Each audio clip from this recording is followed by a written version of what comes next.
Winning World War II was not the heroic, happily ever after story that it's often portrayed to be.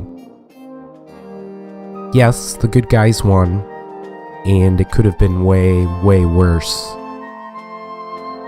But it was the second time in just 30 years that the whole world had gone to war with itself.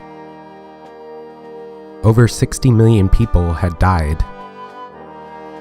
The Soviet Union had essentially taken over Eastern Europe. And we now had new weapons of mass destruction with which to kill each other. The global geopolitical order that came out of that post-war period is still largely the order we have today. It was designed to intertwine the fates of the United States and the Western European powers, so they would be unified enough to deter the Soviet Union and never again tear the world apart fighting with each other. The United States, with its overwhelming resources, has of course been the driving force in this geopolitical order, even more so since the collapse of the Soviet Union. The US spends over $600 billion per year on its military, more than the next 7 nations combined, and a full 1/3 of the whole world's military expenses. Look objectively at how the world has fared under this order, and the results are mixed. On one hand, we haven't had any of those major, cataclysmic, species-threatening wars. On the other hand, the US has been involved in plenty of smaller wars and interventions in the past 70 years.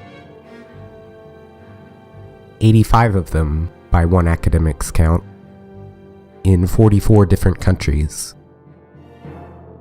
The reasons for those interventions have ranged from really good to really selfish, exploitative, or boneheaded.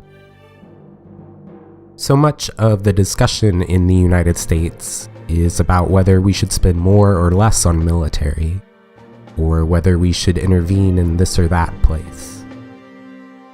I think we should be talking about how to improve this global geopolitical order. America really has been the world's policeman for the past 75 years. There's no doubt we've put out some small fires that could have gotten out of control. But we've also, in less than a century, fired shots or blown stuff up in nearly 25% of all the countries on Earth. It bothers me as an American that I'm one of only 4% of people in the world who gets to have a say in how so much of the world's military might should or shouldn't be used in so many of the world's countries. There's a word for when a small group of people get to have so much power and nobody else gets to have a say. And that word is undemocratic.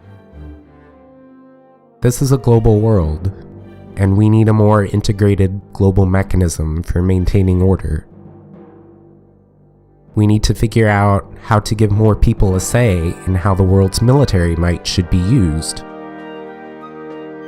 Because as long as America is effectively the world's policeman, global stability depends on the American government choosing to use that power benignly, acting in the world's best interests instead of taking advantage of its lofty position.